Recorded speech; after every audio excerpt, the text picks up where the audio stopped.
Մոսկվայում արդեն մեկ շաբաթից ավել շարունակվում են բջջային ինտերնետի լայնածավալ խափանումները, որոնք զգալիորեն խաթարում են քաղաքի ավելի քան 12 միլիոն բնակչի առօրյան և լուրջ հարված հասցնում բիզնեսին։ Ռուսաստանի իշխանությունները սահմանափակումները բացատրում են անվտանգության նկատառումներով, նշելով, որ դրանք անհրաժեշտ են անօդաչու թռչող սարքերի միջոցով իրականացվող հարձակումներին դիմակայելու համար։ Դմիտրի Պեսկովը հայտարարել էր, որ Ուկրաինան կիրառում է ավելի ու ավելի բարդ մեթոդներ, ինչին ի պատասխան Ռուսաստանը ստիպված է կիրառել տեխնոլոգիապես առաջադեմ հակազդեցություններ։ Սակայն բնակիչների շրջանում աճում են կասկածները, որ իրական նպատակը միայն անվտանգությունը չէ։ Շատերը կարծում են, որ սահմանափակումները կարող են կապված լինել տեղեկատվության վերահսկման և քաղաքացիների առցանց ակտիվության սահմանափակման հետ։ Խափանումների հետևանքով քաղաքացիները բախվում են առօրյա լուրջ դժվարությունների, չեն աշխատում առցանց վճարումները, խափանվում են տաքսի և նավիգացիոն հավելվածները, դժվարանում է կապը հարազատների հետ։ Ըստ ռուսական աղբյուրների, ընդամենը մի քանի օրվա ընթացքում վնասը հասել է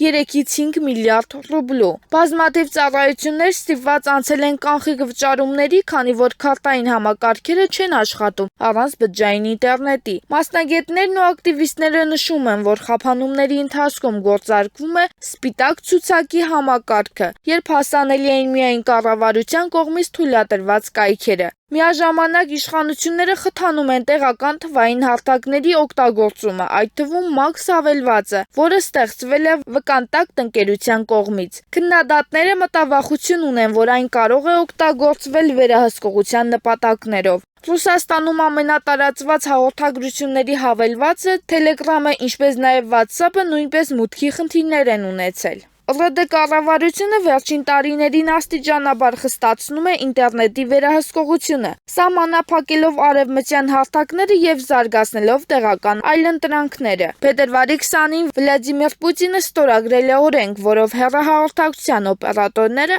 պարտավորվում են դադարեցնել ծառայությունները դաշնային անվտանգության ծառայության պահանջով։ Միաժամանակ իշխանությունները օպերատորներին ազատել են պատասխանատվությունից իրենց բաժանորդների առջև, եթե ծառայությունների ընդհատումը պայմանավորված է հատուկ ծառայությունների պահանջների կատարմամբ։ Թեև պաշտոնական Մոսկվան պնդում է, որ սահմանափակումները ժամանակավոր են և պայմանավորված են անվտանգությամբ, փորձագետներն ու բնակիչները չեն բացառում, որ սա կարող է լինել ավելի լայն ռազմավարության մաս՝ ուղղված ինտերնետի վերահսկողության ուժեղացմանը։